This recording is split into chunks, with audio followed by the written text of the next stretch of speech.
اعوذ باللہ من الشیطان الرجیم بسم اللہ الرحمن الرحیم الف لام میم ذالک الکتاب لا ریب فیہ ھدی للمتقین الذین یؤمنون بالغیب ویقیمون الصلاة وَمِمَّا رَزَقْنَاهُمْ يُنْفِقُونَ وَالَّذِينَ يُؤْمِنُونَ بِمَا أُنْزِلَ إِلَيْكَ وَمَا أُنْزِلَ مِنْ قَبْلِكَ وَبِالْآخِرَةِ هُمْ يُوقِنُونَ أُولَئِكَ عَلَى هُدًى مِّن رَّبِّهِمْ وَأُولَئِكَ هُمُ الْمُفْلِحُونَ۔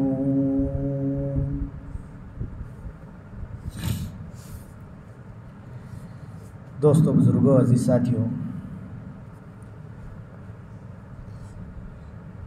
قرآن کریم کی یہ جو آیتیں پڑھی گئی ہیں، یہ قرآن کریم کی سورہ بقرہ کی آیتیں ہیں۔ سورہ فاتحہ کے بعد قرآن کریم کی ترتیب میں اگر کسی آیت کا اور سورت کا نمبر ہے تو وہ سورہ بقرہ کا نمبر ہے۔ یہ قرآن کی ترتیب کے اعتبار سے ہے، ورنہ نازل ہونے کے اعتبار سے سورہ بقرہ کا نمبر 87 ہے، 87واں نمبر آتا ہے سورہ بقرہ کا، اور ترتیب کے اعتبار سے دوسرے نمبر پر ہے۔ اس سے پہلے 86 صورتیں اتر چکی تھیں، اس کے بعد یہ صورت اتری ہیں۔ کب نازل ہوئی، کیا فضیلت ہیں، نام کیوں رکھا گیا بقرہ، یہ تمام کو ہم کو سمجھنا ہے، پھر انشاءاللہ اس کی تفسیر ہوگی۔ سب سے پہلے تو یہ بات جاننا ضروری ہے کہ یہ سورت مکی ہے یا مدنی۔ تو یہ سورت مدنی ہے۔ جب رسول اللہ صلی اللہ علیہ وسلم ہجرت فرما کر مدینہ منورہ تشریف لے آئے تو پہلی سورت اگر کوئی نازل ہوئی ہے مدینہ آنے کے بعد تو یہ سورہ بقرہ ہے۔ یہ ایک ساتھ پوری نازل نہیں ہوئی، اس کا نزول شروع ہوا، ورنہ تو اس کی بعض آیتیں وہ ہیں کہ جو فتح مکہ کے وقت میں نازل ہوئی، اور کچھ آیتیں تو ایسی ہیں کہ آپ صلی اللہ علیہ وسلم کے وفات سے 2-3 مہینے پہلے نازل ہوئی ہے۔ تو یہ سورہ بقرہ پوری قرآن کریم کی سب سے بڑی سورت ہے۔ اس میں 286 آیتیں ہیں، 40 رکوع ہیں۔ مدینہ میں نازل ہوئی، قرآن کے اعتبار سے دوسرے نمبر پر ہیں، لیکن نزول کے اعتبار سے 87 نمبر پر ہیں۔ اب سوال یہ پیدا ہوتا ہے کہ یہ سورت، اس کا نام بقرہ رکھا گیا ہے، سورۃ البقرہ کیوں رکھا گیا؟ تو سورہ بقرہ کو سورہ بقرہ اس بنیاد پر کہتے ہیں کہ اس میں بقرہ عربی لفظ ہے، اس کے معنی آتے ہیں گائے، کیونکہ اس صورت میں ایک اہم واقعہ پیش کیا گیا ہے گائے کے متعلق، گائے کا تذکرہ ہے، وہ تذکرہ بتائیں گے۔ تو اس مناسبت سے اللہ رب العزت نے چونکہ اس صورت کے اندر گائے کے تذکرے کو بیان کیا ہے تو اس کی بنیاد پر اس کا نام بقرہ رکھا گیا۔ اب اس سے پہلے آیت تھی، سورت تھی سورہ فاتحہ۔ اس کا اور اس کا کیا تعلق ہے؟ کیونکہ جب کوئی آدمی، بڑا آدمی، بولنے والا آدمی جب کلام کرتا ہے تو اس کے کلام میں ترتیب رہتی ہے۔ دنیا میں دیکھتے ہیں، جب گفتگو کرتا ہے، بات کرتا ہے تو ترتیب سے کرتا ہے، کبھی ادھر کبھی ادھر کبھی ادھر، اس طریقے سے نہیں کرتا، بلکہ ایک ترتیب سے کلام چلتا ہے۔ تو اللہ رب العزت کا کلام ہے، نعوذ باللہ من ذالک، اس کے کلام میں کیسی بے ترتیبی ہوگی؟ کوئی نہ کوئی پیچھے سے ربط ضرور ہوگا۔ تو کیا ربط ہے دونوں کے درمیان میں؟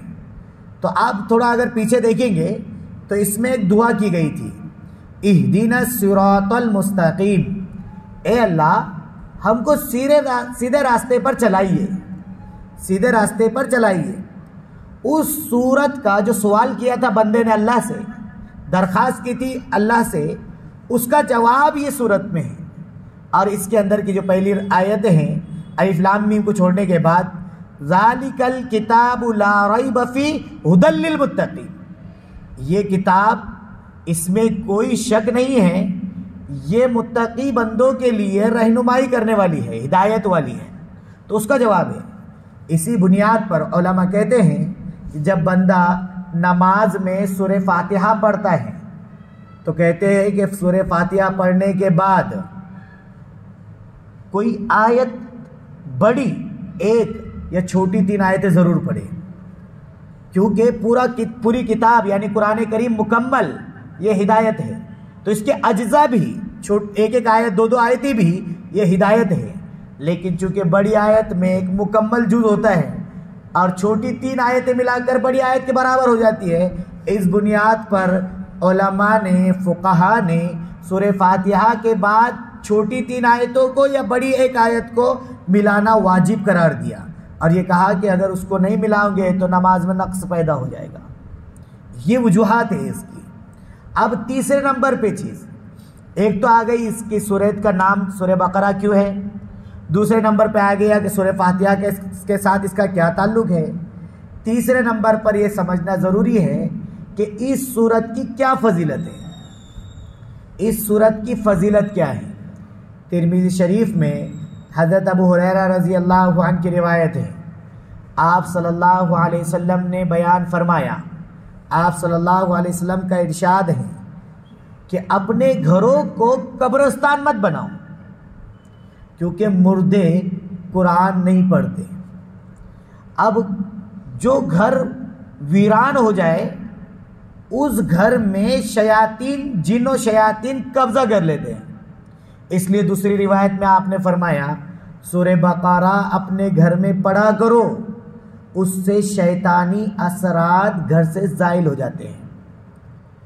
اب لوگ آتے ہیں کہتے ہیں مفتی صاحب ہم نے تو سورہ بقرہ پڑھنے کی شروع کر دی، آپ نے کہا تھا کہ 40 دن تک گھر میں سورہ بقرہ پڑھاؤ، تو ہم نے تو پڑھائی، گھر میں عورتوں نے پڑھی یا کسی مولانا کو لگا کر ہم نے سورہ بقرہ 40 دن پوری ختم کرائی، لیکن ہمارے گھر میں تو شیطانی اثرات ویسی چھے۔ اب شیطانی اثرات کیسے ہے وہ سمجھو، بھائی بھائی کی نہیں بن رہی، ماں بچوں کی نہیں بن رہی، باپ کے بچوں کی نہیں، میاں بیوی کے نہیں، یہ شیطانی اثرات کی وجہ سے جھگڑے ہوتے ہیں۔ یہ جو گھروں میں آپس میں نا اتفاقیاں ہوتی ہیں شیطانی اثرات سے ہوتے ہیں۔ اب لوگ کہتے ہیں ہم تو سورہ بقرہ پڑھا کر تھک گئے، ایک مرتبہ نہیں کئی ختم کرا دیے، لیکن پھر بھی کچھ اثر نہیں ہو رہا۔ دیکھو پیارے آقا کی بات ہے، محمد مصطفیٰ کی بات ہے، سچوں کے سچی کی بات ہے، اس میں شک کرنا بھی ایمان کو نقصان پہنچانا ہے، اپنی آخرت کو خراب کرنا ہے۔ کہیں کمی ہم میں ہے جس کی بنیاد پر اثر نہیں ہو رہا، کیا کمی ہے آپ کو میں بتاؤں۔ رسول اللہ صلی اللہ علیہ وسلم نے فرمایا جس گھر میں تصویریں ہوتی ہیں، فوٹوز ہوتے ہیں، اس گھر میں رحمت کے فرشتے نہیں آتے بلکہ شیطانی اثرات وہاں پہنچ جاتے ہیں۔ اب گھر میں بڑی ٹی وی رکھی ہوئی ہے، گھر کے اندر فوٹو لگا کے رکھے ہوئے، اس کے ساتھ کا ملاقات کا فوٹو، ایم پی کے ساتھ کے ملاقات کا فوٹو، ایم ایل اے کے ساتھ کا، بڑے کے ساتھ کا، اور اس کو لگا کر فریم میں فٹ کیا ہوا ہے، تو رحمت کے فرشتے تو آنے سے رک گئے۔ اب کون سے فرشتے آئیں گے؟ پھر فرشتے رحمت کے نہیں آتے، اب شیطانی اثرات آتے ہیں۔ اب جب شیطانی اثرات آتے ہیں تو وہ شیطانی اثرات کی وجہ سے تم کتنا بھی کر لو۔ ایک آدمی آتا ہے کہتا ہے حکیم صاحب، ڈاکٹر صاحب مجھے شوگر ہے، میرے شوگر کا علاج کرو۔ انہوں نے کہا بھائی چینی چھوڑ دو، میٹھی چیزیں کھانا چھوڑ دو، میٹھا کم کر دو تو تمہارا علاج ہوگا۔ اچھا یہ مت چھڑواؤ، بس یہ مت چھڑواؤ، باقی کا علاج کرو۔ سچ بتا علاج ہو جائے گا اس کا؟ جس طریقے سے ایک میٹھی چیز چھوڑنے کی بنیاد نہ چھوڑنے کی بنیاد پر شوگر والے کا علاج نہیں ہو سکتا، تو رسول اللہ صلی اللہ علیہ وسلم کی بتائی ہوئی باتیں اور جو آپ نے جن چیزوں سے منع کیا ان چیزوں کو نہ چھوڑنے کی بنیاد پر 40 دن سورہ بقرہ پڑھانے سے فضیلت حاصل ہو جائے گی؟ نہیں ہوگی۔ اس لیے کمیاں اپنے میں ہوتی ہے، اس کمیوں کو دور کرنے کی کوشش کریں، پھر دیکھو کیسے اثرات ہوتے ہیں۔ پھر سورہ بقرہ بلا سمجھے بھی پڑھے تب بھی اثر ہوتا ہے۔ تم اگر کسی بچے کو نظر لگ گئی، اس پہ قرآن کریم کی کوئی بھی آیت پڑھ کر مار دو، فوراً بچے کے اوپر افاقہ ہو جاتا ہے، حالانکہ آپ کو سمجھنا نہیں ہے، ترجمہ نہیں معلوم، صرف آپ نے، یہ قرآن کریم کا اثر ہے، قرآن کریم کا اثر ہے کہ وہ ایک پڑھ کر دم کرنے کی بنیاد پر وہ کیا ہو جاتا ہے، سامنے والے کو افاقہ مل جاتا ہے۔ تو پھر شیطانی اثرات کیسے ختم نہیں ہوں گے، جبکہ سچوں کے سچے رسول نے یقین دلایا کہ تم 40 دن تک گھر میں سورہ بقرہ پڑھو، تمہارے گھر سے اثرات ختم ہو جائے گی۔ یہ سورہ بقرہ کی ایک فضیلت ہوئی۔ دوسری سورہ بقرہ کی فضیلت سمجھو۔ فضیلت دوسری یہ ہے، حضرت عبداللہ بن مسعود کہتے ہیں رسول اللہ صلی اللہ علیہ وسلم نے بیان فرمایا، آپ نے کہا کہ سورہ بقرہ میں 10 آیتیں ایسی ہیں کہ جو بندہ اس کو پڑھ لے تو جنوں انس میں سے کوئی بھی کبھی بھی اس کو تکلیف نہیں پہنچائے گا۔ ہم کو ڈر لگا ہوتا ہے کہ یار کوئی حملہ نہ کر دے، کوئی کچھ نقصان نہ پہنچا دے، ارے ہمارے دشمن بہت ہیں، تم کو کیا معلوم، دشمن بہت ہے تو اس کا علاج ہے، ان 10 آیتوں کو پڑھ لو۔ 10 آیتیں کون سی ہے؟ کہ 10 آیتیں وہ ہیں سورہ بقرہ کے اندر، سورہ بقرہ میں شروع کی 4 آیتیں، آیت الکرسی اور اس کے بعد کی 2 ایسی 3 آیتیں، 4 اور 3 7، اور آخر میں بالکل آخر میں آمن الرسول والی، وہ آخر کی 3 آیتیں کتنی ہو گئی؟ 10۔ اگر کسی کو یاد نہیں ہے زبانی تو وہ کیا کرے، قرآن کریم اٹھائے اور دیکھ کر پڑھے۔ مفتی شفیع صاحب نے تفسیر معارف القرآن میں بعض اللہ والوں کا یہ قول نقل کیا کہ وہ آدمی بدبخت ہیں، دیکھو جملہ بہت سخت ہے، وہ آدمی بدبخت ہیں کہ جس کے سامنے رسول اللہ کے اس کلام کی فضیلت بیان کی گئی 10 آیتوں کی، پھر بھی اس کو نہ پڑھے۔ اس لیے ارادہ کرو کہ انشاءاللہ اس 10 آیتوں کو ہم یاد بھی کرنے کی کوشش کریں گے، اور جب تک یاد نہیں ہوتی دیکھ کر ضرور پڑھیں گے، کرتے ارادہ انشاءاللہ۔ یہ 2 فضیلتیں میں نے آپ کے سامنے بیان کی۔ علامہ قرطبی نے ایک بات عجیب بیان کی اس سورہ بقرہ کے بارے میں، یہ کہا کہ سورہ بقرہ 87 نمبر پر نازل ہوئی، قرآن کے اعتبار سے دوسرا نمبر، یاد کرنے کا طریقہ کہ اس میں کتنی آیتیں ہیں، کتنا آسان طریقہ ہے۔ دوسرے نمبر پہ 2، 87واں نمبر، تو کتنے ہو رہے ہیں؟ 2 کے آگے 87 لکھ دو تو کتنے ہو رہے ہیں وہ؟ 287، ایک کم کر دو، کتنے ہو جائے گے؟ 86 کے ختم کے بعد کا 286، اس کے اندر آیتیں ہیں اور 40 رکوع ہیں۔ کتنے رکوع؟ اب 40 رکوع ہیں۔ پھر آگے کیا کہا معلوم؟ کہ اسی سورت کی خصوصیت ہے 1000 آیتیں، 1000 آیتیں۔ آپ کہیں گے کہ آیت تو ابھی 286 بتا رہے ہیں، لیکن 1000 آیتیں پورے قرآن میں سے، اور جو جنت کے بارے میں ایک دن بتایا بھی تھا، لیکن آپ اس سے پہلے ایک بات سمجھو، اور 1000 جگہ پر ان آیتوں میں اللہ رب العزت نے کچھ کام کرنے کا حکم دیا ہے کہ ان کو کرو، کرنے کے کام یہ ہے۔ کتنی جگہ پر؟ 1000 جگہ پر۔ اور انہی آیتوں میں 1000 جگہ پر کچھ کاموں سے روکا، یہ مت کرو، اور اسی آیتوں میں 1000 قصے بیان کیے۔ قصے 1000 قصے بیان کیے، اور 1000 حکمت کی باتیں بیان کی انہی 286 آیتوں کے اندر۔ یہ خصوصیت ہے کس کی؟ سورہ بقرہ کی۔ اب آگے بڑھیے، سورہ بقرہ کی فضیلت بھی ہو گئی، اب سورہ بقرہ میں واقعات بھی بیان کیے ہوئے ہیں، جن میں سے چند واقعات بہت اہم ہیں، اس واقعے کو ہم سمجھیں۔ ایک واقعہ یہ بیان کیا گیا، بنی اسرائیل میں ایک شخص تھا عامیل نام کا، عین الف میم یا لام، عامیل نام کا آدمی تھا، اس کا مرڈر ہو گیا، لیکن کس نے کیا وہ نہیں پتا چل رہا، کس نے کیا پتا نہیں چل رہا۔ بعد میں پتہ چلا، لیکن میں آپ کو پہلے ہی بتا دوں، قتل کرنے والا بھتیجا تھا، اس نے چچا کو قتل کیا۔ کیوں کیا؟ تو مفسرین دو وجہ لکھتے ہیں۔ ایک وجہ یہ تھی کہ چچا کے پاس مال بہت تھا، دولت کے واسطے اس نے چچا کو نمٹا دیا۔ دوسری وجہ لکھی کہ اس میں چچا کی بیٹی کو سے اس کو محبت تھی، اور وہ کہتا تھا کہ چچا میری اپنی بیٹی سے میرا نکاح کرا دے، لیکن چچا مانا نہیں تو اس کو نمٹا دیا۔ لیکن مرڈر چپکے سے ہوا تھا، پتہ نہیں تھا کس نے قتل کیا۔ تو اب صبح میں چرچا ہوا کہ عامل کا قتل ہو گیا، چلو موسیٰ علیہ السلام کے پاس اور ان سے کہے کہ بھی بتاؤ، اللہ سے پوچھ کے کہ کس نے قتل کیا۔ اللہ رب العزت نے یہ کہا کہ بھائی ان سے کہو کہ آسان طریقہ یہ ہے کہ تم ایک گائے ذبح کرو، اور اس گائے کو ذبح کرنے کے بعد میں اس کا ایک گوشت کا لوتھڑا لو اور وہ مردے کے بدن کو لگاؤ، تو مردہ زندہ ہو کر اٹھ بیٹھے گا اور وہ خود نام بتا دے گا، وہ خود بتائے گا مجھے کس نے مارا۔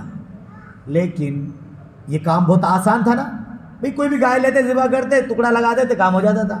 لیکن بنی اسرائیل کی عادت تھی کہ بات یہ تو آسانی سے پوری ہو جائے گی، سلسلہ آگے چلنا۔ کچھ لوگ رہتے نا، کبھی جھگڑا پیٹنے لگا تو تھوڑا سا تیل پانی ڈالتے، ہاں یہ بھی تو ہے اس میں، ختم ہوتے بعد پھر وہ ختم قصہ کیسے ختم ہونے دینا، انہوں نے شروع کر دیا۔ کہنے لگا اچھا گائے تو قتل کریں گے موسیٰ ہم کو، لیکن یہ بتاؤ وہ گائے کیسی ہونا، جوان ہونا کہ بڈھی ہونا؟ جو بول دیا گیا تھا اتنا کر لو۔ اللہ نے کہا کہ نہ وہ بڈھی ہو نہ جوان ہو، بیچ کی ہونا۔ کہنے لگا اچھا، اس پہ بھی ان کا کام نہیں بنا، لے لیتے قتل کر دیتے۔ کہنے لگے نہیں، یہ پوچھو کہ اس کا رنگ کیسے ہونا، کالی ہونا گوری ہونا؟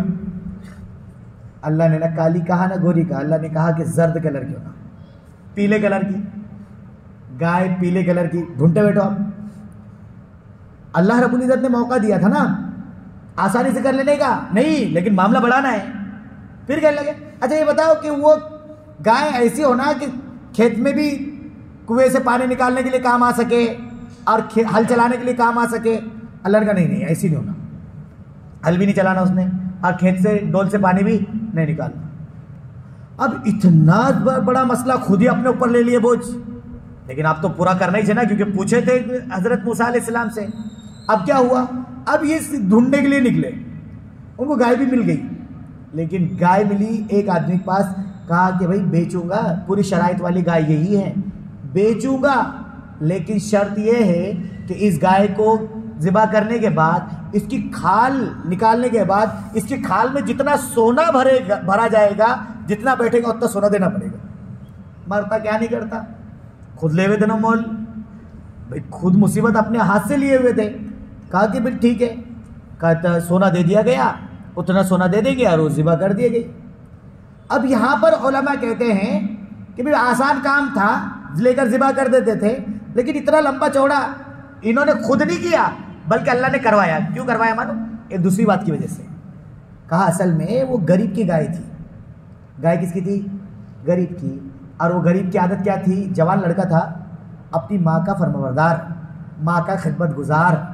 اس بچے نے ماں کی خدمت کرتا تھا، تو ایک دن ماں نے یہ دعا دی، اللہ رب العزت تجھے بہت مال دے ہو بیٹا۔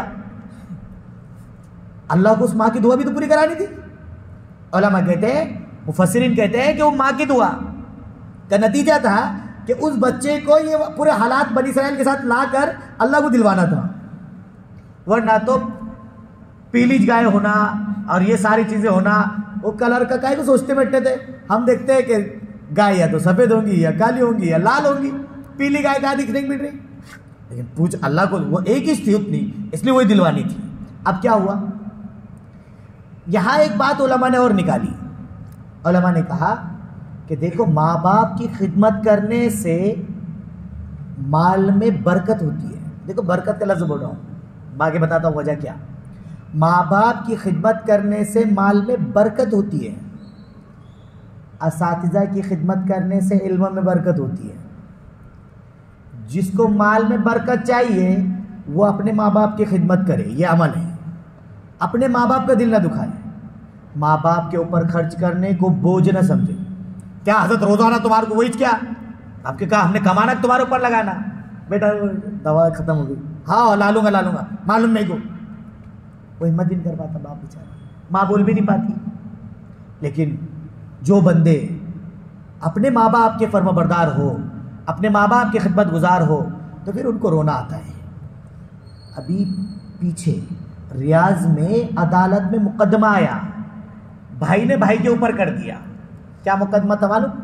ایک بھائی کی عمر 70 سال ہے، 70 سال کے بھائی نے 120 سال کی عمر کے بھائی کے اوپر کیس کر دیا. اور کیس کیا تھا؟ کہا کہ یہ 120 سال کی عمر والے جو بھائی ہیں انہوں نے امی کی خدمت بہت کر لیا، اور یہ امی ان کے پاس ہے، آپ عدالت سے میں درخواست کر رہا ہوں کہ میری ماں میرے پاس واپس دلائی جائے. چھوٹا بھائی درخواست کر رہا ہے، بھیا نے 120 تک خدمت کر لی. عدالت نے بڑے بھائی سے کہا کہ بھائی تمہاری عمر زیادہ ہو گئی ہے، تم خدمت کے محتاج ہو گئے ہو، اب تم اس خدمت سے معزول، اور تمہارے بھائی کے سپرد تمہاری ماں کی خدمت دی جاتی ہے. وہیں پر بڑا بھائی دھاڑے مار مار کر رو رہا ہے اور چھوٹے بھائی سے کہتا ہے کہ فیصلہ تیری طرف ہو گیا، تو مجھ سے جو مانگے وہ میں دینے کے لیے تیار ہوں، بس لیکن میری ماں مجھ سے مت لے، میری ماں مجھ سے مت لے. کیوں؟ اس لیے کہ میں صبح کرتا ہوں تو ماں کا چہرہ دیکھ کر کرتا ہوں، رات ہوتی ہے تو نیند نہیں آتی جب تک کہ ماں کی صورت نہ دیکھے. تجھے میری پوری پراپرٹی لے لے لیکن ماں دے دے. چھوٹے نے کہا کہ نہیں. تو یہ بھی ماں کی خدمتیں ہوتی ہیں، یہ بھی ماں کی محبت ہوتی ہے کہ جن کو ماں کی خدمت، ماں باپ کی خدمت نصیب ہوتی ہے، اللہ سب کو نصیب کرے، تو ان کو پتہ ہے کہ یہ خدمت کا صلہ کیا ملتا ہے. دنیا کے اندر ماں باپ کی خدمت کا نتیجہ ہے مال میں برکتیں ہوں گی. ہم برکت کا لفظ کہہ رہے، کثرت کا لفظ نہیں کہہ رہے. میں آپ بول رہا ہوں برکت کا لفظ بول رہا ہوں، کثرت کا لفظ نہیں ہے. مال میں کثرت ہوں گی، ایک گاڑی کا 2 گاڑیاں ہو جائے گا، نہیں. برکت ہوں گی. برکت یہ ہے 1 روٹی ہو 10 لوگ کھا لے، یہ برکت ہے. 10 روٹیاں ہو 1 کا پیٹ نہیں بھرے، یہ برکت تھوڑی ہے. تو کثرت نہیں، مال میں کثرت ہو یہ مقصود نہیں ہے. جن کو مال کی کثرت چاہتے ہیں تو وہ کچھ بھی کرے، نمبر 2 کے دھندے کرنا شروع کر دے، مال میں بہت کثرت ہو جاتی، لیکن برکت سے خالی ہوتا ہے. تو ماں باپ کی خدمت سے مال میں برکت ہوتی ہے. دوسری بات، اساتذہ کی خدمت سے علم میں برکت ہوتی ہے. جن کو علم چاہیے وہ اپنے اساتذہ کی خدمت کرے. یہ 2 باتیں آپ سے بتائی ہیں. تو ماں باپ کی خدمت، بچہ یہ کہتا ہے بچپنے میں، سب بچے کیا بولتے ہیں؟ امی میری ہے، میری ہے، میری ہے. نہیں، امی تیری ہے. اب بڑا ہونے کے بعد امی تیری ہے، میں سنبھالوں کیا؟ تیری ذمہ دار نہیں کیا؟ تو لاج دے سکتا تھا کیا؟ یہ تیری ہے چلتا. اور بچپن میں امی میری ہے، میری ہے، میری ہے، یہ بولتا میری ہے، وہ بولتا میری ہے، سب چمڑتے ماں کو. اس لیے پیارے دوستو، ماں باپ کی خدمت کو ہم لازم پکڑے. یہ قرآن کریم کی جو تفسیر کی جا رہی ہے نا، یہ اسی لیے، یہ واقعات ہم کو جو سنائے جا رہے ہیں، یہ واقعات ہمارے لیے عبرت کے لیے ہیں. تو اب آپ کے سامنے چند باتیں بتائی گئی. سورہ بقرہ کا نام بقرہ کیوں رکھا گیا؟ سورہ بقرہ اور سورہ فاتحہ کا کیا تعلق ہے؟ سورہ بقرہ کی کیا فضیلت ہے؟ سورہ بقرہ میں واقعات ہے تو اس میں سے ایک واقعہ کے طرف اشارہ کر دیا گیا. اب ہلکا سا آپ ترجمہ دیکھ لیجیے. بسم اللہ الرحمن الرحیم، الف لام میم. اس کا ترجمہ، یہ حروف مقطعات میں سے ہے، اس کا ترجمہ اللہ ہی جانتے ہیں. اس کی مراد اللہ جانتے ہیں. جہاں کہہ دیا گیا اللہ جانتے ہیں تو پھر اپنا دماغ نہیں لگانے کا، اپنا دماغ اس میں نہیں لگانے کا. انسان کی پرورش کے لیے، انسان، لفظ انسان جو بنا ہے نا، انسان ہم جو بول رہے ہیں کہ انسان، یہ 2 چیزوں سے بنا ہوا ہے. ایک تو ڈھانچہ ہے، دوسرا روح ہے. بچپن میں بچہ ہوتا ہے چھوٹا، تو اس کو اگر اپنے کام نکالنا ہے تو اللہ نے ماں باپ کو اس کی ذمہ داری دے رکھی ہے. لیکن بڑا ہونے کے بعد میں ماں باپ بولتے ہیں اب تو سمجھدار ہوگا، تو سمجھ کام کرتی ہے، اسی کو عقل بولتے ہیں. اب آدمی کا ڈھانچے کی پرورش اگر کرنی ہے تو عقل کے تابع کر دیا جاتا ہے. کائے کے تابع کر دیا جاتا ہے؟ عقل کے تابع. عقل بولتی کس کے ساتھ بیٹھنا، کس کے ساتھ اٹھنا، کیا کھانا، کیا پینا، کہاں جانا، کہاں نہیں جانا. تو آدمی کی پرورش عقل سے ہوتی ہے. لیکن روح کی پرورش نبوت سے ہوتی ہے. نبوت جس کو دی جاتی ہے اس کو نبی بولتے ہیں. اور نبی 2 چیزیں چھوڑ کر گئے ہیں، ایک قرآن ہے، ایک حدیث ہے. وہ روح کی غذا ہے. آدمی کے اندر وہ بنانے کے لیے آدمی کو ہر چیز سے بچانے کے لیے روح کی غذا کون سی ہے؟ قرآن و حدیث۔ اب اس میں عقل کے گھوڑے نہیں دوڑانے۔ اب تم بتاؤ، جو کام عقل کا تھا بدن کو سیدھا کرنا، بدن کے لیے کام کرنا، وہ روح کے بیچ میں آ رہی، روح کو کون پرورش کر رہا تھا؟ قرآن اور حدیث۔ اب عقل وہاں چل رہی ہے تو اس سے فساد مچے گا، جس کا کام جو ہے وہ اس نے کرنا۔ اب آدمی عورت کو بھیج رہا کام پر، خود روٹیاں پکا رہا، تو کیا ہوگا؟ صحیح بولے، کیا ہوگا؟ گھر میں فساد ہی ہوگا نا، لوگ اس کو نام رکھیں گے نہیں رکھیں گے؟ ایسے ہی بالکل قرآن کریم کی جو تفسیر ہے، علماء نے کہا الف لام میم کے معنی اللہ کو معلوم ہے، تو لہٰذا ہم اس میں اب عقل نہیں دوڑائیں گے۔ آگے ذالک الکتاب لا ریب فیہ، یہ کتاب ہے اس میں کوئی شک نہیں ہے، ھدی للمتقین، یہ متقیوں کو ہدایت دینے والی ہے۔ اب متقی لوگ کون ہیں؟ متقی لوگ، پرہیزگار لوگ کون ہیں؟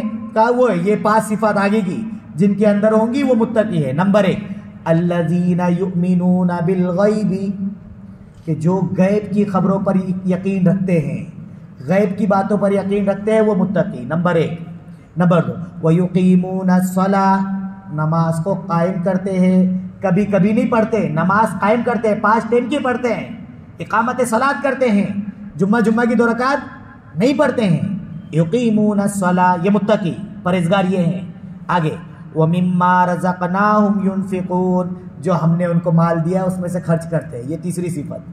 آگے وَالَّذِينَ يُؤْمِنُونَ بِمَا أُنزِلَ إِلَيْكَ وَمَا أُنزِلَ مِن قَبْلِكَ، چوتھی صفت یہ ہے کہ وہ قرآن پہ بھی یقین رکھتے ہیں اور پچھلی کتابوں کو بھی سچ مانتے ہیں، توریت، زبور، انجیل کو بھی سچا مانتے ہیں۔ اور 5ویں صفت وَبِالْآخِرَةِ هُمْ يُوقِنُونَ، اور 5ویں صفت متقیوں کی یہ ہے کہ وہ آخرت کے دن پر یقین رکھتے ہیں۔ کیا نتیجہ ہوگا اس کا؟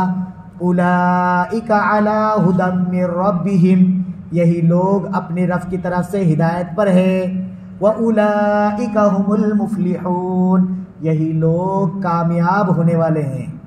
تو کامیاب ہونے والوں کے لیے، کامیابی کے لیے ان 5 صفات کا پیدا کرنا ضروری ہے۔ آخرت پر یقین، نمازوں کی پابندی، جو اللہ نے دیا اس میں سے خرچ کرنا، اور اس قرآن کریم پر اور دیگر کتابوں پر یقین رکھنا، لیکن اس کا مطلب یہ نہیں کہ اس پر بھی عمل کرنا، بلکہ یہ ماننا کہ اب وہ منسوخ ہو چکی ہے، اب یہی ہے، اور آخرت کے دن پر یقین رکھنا۔ یہ 5 صفات متقیوں کی ہے اور کامیاب ہونے والے بھی یہی لوگ ہیں۔ سمجھ میں آ گئی؟ اللہ رب العزت ہم سب کو ان باتوں پر عمل کی توفیق عطا فرمائے۔ جو کہا گیا ہے، سنا گیا ہے، اللہ ہم سب کو سمجھنے کی اور سمجھ کر عمل کرنے کی اور دوسروں تک پہنچانے کی توفیق عطا فرمائے۔ مختصر سی دعا کریں۔ الحمدللہ رب العالمین، والصلاة والسلام علی سید الانبیاء والمرسلین وعلی آلہ واصحابہ اجمعین۔ یا حی یا قیوم برحمتک نستغیث، اللہم اصلح لنا شاننا کلہ ولا تکلنا الی انفسنا طرفۃ عین۔ اے پیارے اللہ، ہمارے بیٹھنے والے بھائیوں کو قبول فرما، ان کی ضروریات کو پورا فرما۔ یا اللہ حلال اور پاکیزہ روزی عطا فرما، حرام کے لقمے سے محفوظ فرما۔ یا اللہ قرآن کریم کی ہدایت پر عمل کی توفیق عطا فرما۔ پیارے اللہ قرآن کریم کی محبت ہمارے دلوں میں نصیب فرما۔ ہم سب کو قرآن کریم کی تفسیر کو سننے کی اور اس میں شرکت کرنے کی توفیق عطا فرما۔ یا اللہ جو مانگا عطا فرما، جو مانگنے سے رہ گیا اس سے بہتر عطا فرما۔ جزا اللہ عنا محمد ما هو اہلہ صلی اللہ علیہ وسلم۔ سبحان ربک رب العزت عما یصفون، وسلام علی المرسلین والحمد للہ۔